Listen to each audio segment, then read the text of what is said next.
What's up, fellow humans, fellow citizens of the world and of America, where a lot of the audience is watching? I do have a post today that you can skip if you want, but I don't really even consider it a political post because I don't really want to go into talking about different candidates and stuff, though I might use one example. This is just a post about what voting in America should be and how you should think about voting. So I wrote about this morning, posted on my Instagram, which you can find over Colin, and I will leave a link below. It just came to mind. Usually these things come to mind. I don't think about politics a lot. I don't really like to spend a lot of time on them. But as I've paid more attention in 2020 to what's going on, as I've seen actual infringement on constitutional rights, I've seen tyrannical action by governments all over the world, including America, and a lot of really bad science, bad information, and things done in the name of safety. My fear is the elites have figured out how to control society with a few clicks, a few pushes of certain buttons. I just wonder what 2021, 2022, 2023 has in store. I wonder if they're going to try to pull more virus-related scams like the one of 2020 and basically skew numbers and create faulty tests and then claim everything is this. Like, it's unbelievable, right? Again, so this is how you think about voting. I support freedoms America was built on and the most limited government possible. If any politician does something that supports these principles, I will support these actions. If they take actions counter to the American values and the Constitution and the Bill of Rights, I will not support these actions. I support actions, not people. Now, fundamentally, if I was forced to pick a candidate, like you do when you vote, I would choose a candidate that is the most pro-American. Whether I like, dislike, hate, love this person. I say this, I don't know. If I really hated a candidate, it would probably be hard to vote for him or her, even if I thought that they were doing things more for pro-America. So I'm saying this while realizing that it's easier said than done. I get that. But the reality is most people shouldn't even hate politicians or love them. They should look at the things they do and not spend so much time on the things they say.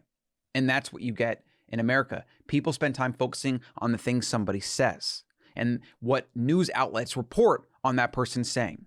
And that's why Trump specifically is such a controversial figure, because he's not a good speaker. He's uncouth. He says brash things. I mean, if you take a step back and you kind of laugh at it and you look at politics for what it is basically a reality TV show. And if you understand how the political American system works, in which the president, yes, he or she can do certain things, but they're very limited in what they can actually do. And everyone thinks that the entire US government is basically run by one person. And that's completely and utterly it's not even in the realm of how it actually works. So without naming names or going into candidates or anything like that, again, if you're pro-America, you want to look at things a candidate has done that has either supported America or detracted from it. Literally, that's it. And what you'll see is I could say this statement to 9 out of 10 people that follow politics, and maybe 1 in 10 will be able to say, okay, I agree with that. Let's look at a list. They won't be able to do that because you have cognitive dissonance. When somebody likes or doesn't like a candidate, they don't really want to hear anything that's contrary to that preference. This is bias 101. So confirmation bias 101 is where they only pick things that support what they already believe and that what they want to believe, and they ignore all other information that is counter. This is why politics has become a reality TV show, because it's about taking they're basically celebrities at this point, and saying, I like him or her. I keep saying him or her to be like politically correct. Like, let's just say him for the rest of the video. I like him because this, whatever. And then everything that he does, this person, is supported by that likability, heuristic, and I like them and it's simple and I'm going to vote for them, etc. And then anything that is contrary to that, they ignore. And then on the other side, when somebody hates a politician or hates him, for example, nothing he can do matters. How you feel about a candidate, how you personally like or dislike them, should have nothing to do with how you vote. Now, of course, saying this is almost meaningless because very few people are going to take this into consideration.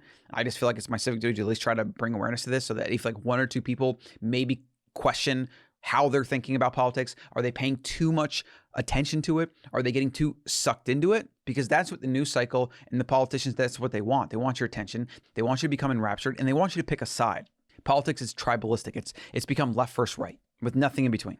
And that's another huge problem with politics that deserves a treatment of its own on another day. So the call to action is look at what a candidate has done, not what he says or didn't say or whatever, and not what a news outlet, which at this point have become tribalistic themselves. These news outlets have become, they hate a candidate or they support a candidate, and everything that they cover is based on that narrative. That's why news is just modern propaganda. That's all it is. Look at a list of things that a candidate has done. Make a decision that way. You could literally make a list, and I'm sure you could find this online. You could find lists of like ways they voted or things they've supported or bills they've passed or whatever. And you could just mark, is this pro-America? Is this anti-America? And you just go down the list. This is, of course, if you want to make an objective, rational choice that is going to benefit you personally in the future of America. If you don't believe in American values and this and that, and you think it's a corrupt racist system, then sure, vote for the douchebag that's going to pander and fan those flames. We already know who that is. We know what side that is. The side that is most pro-America and pro-Constitution and pro-Bill of Rights is the side that must win. And moving forward in the future, it must keep winning no matter who is on that podium. Because if we lose that, then we become another failed communist socialistic state.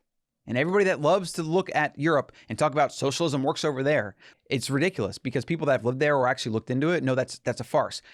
The most successful socialist European countries have actually become less socialist, and most of their prosperity and freedoms and things that have come from repelling and opening up and becoming more capitalistic and less socialist. And people come to America that have socialized healthcare, for example, and will spend thousands of dollars to get better care because when the government has a say in how you get your healthcare or how you really do anything, it's usually bad, corrupt, or completely broken in some cases. So that's just a short PSA to think about. If you're going to vote and you're going into it and you want to think about it objectively, it's also a recommendation to stop paying attention. If you're paying attention to politics so much so that it's consuming you and you love or hate a candidate, you're probably following too closely. You need to take a step back. You shouldn't have a strong opinion of a candidate. Your opinion of a candidate should be able to change based on data that comes out. Think about that a second. It's very simple. Nobody thinks that way. Your opinion of a candidate, of really anything, should be able to change. It should not be rigid, and it should be based on what that person does. Not really so much what they say or what they say they're going to do, because that's all smoke and mirrors. We know that. But what they do, how they vote, what things they put in place, what things they say no to, what things they say yes to. That's the only thing that should matter. And if that status quo changes, if they lean in a direction that you don't agree with, you should be able to lean in the opposite direction as a counterforce, as a countermeasure. And what I see, unfortunately, I'm going to name it, on the left is I see a lot of anti-American rhetoric garbage. And if that continues, America will crumble. It literally will. And that's why I have my passports for my whole family. And we're probably working on getting a second citizenship. Back to regularly scheduled programming of health and waking up to all of the things trying to keep you sick and keep you uninformed. Subscribe for more, and I'll see you in the next one.